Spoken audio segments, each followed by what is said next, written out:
Oh, mate, I mean, I'm basically dealing with trauma at a personal Mm, and regional scale. That's basically what it is.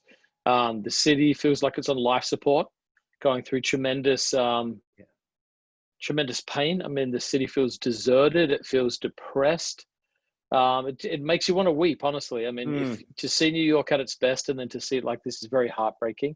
yeah. And then to see so many people with complete and utter disorientation, so much uncertainty about jobs, Wow. the future of the city. Yeah. So it's really a very, very, it's a very trying time culturally right now.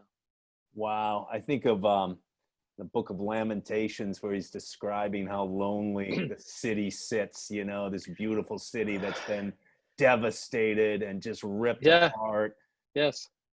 Yeah. Yeah. I read that. I read that was an election a Yes. little while back.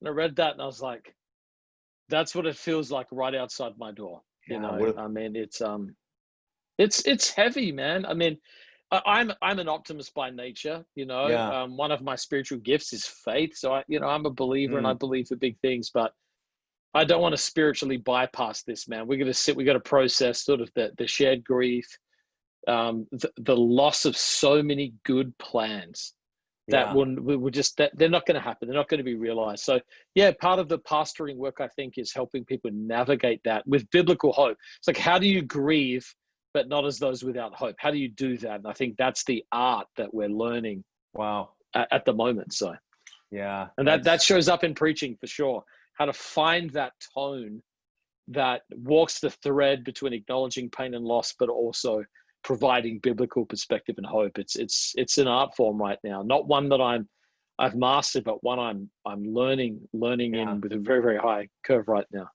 Yeah. What do you think is the biggest lesson you're learning right now in terms of preaching, how to adapt your preaching to this situation? I mean, just sort of on a street level. Oh man, I mean, people need voices. I mean, being a stable voice that people can trust. Hmm. I think that's what I'm like.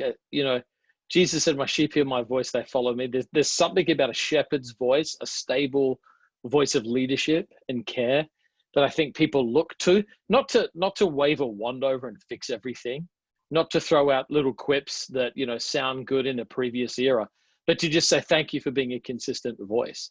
Hmm. So I think that's what I'm learning, to be a consistent voice of leadership and reality and hope, and help our community navigate this experience.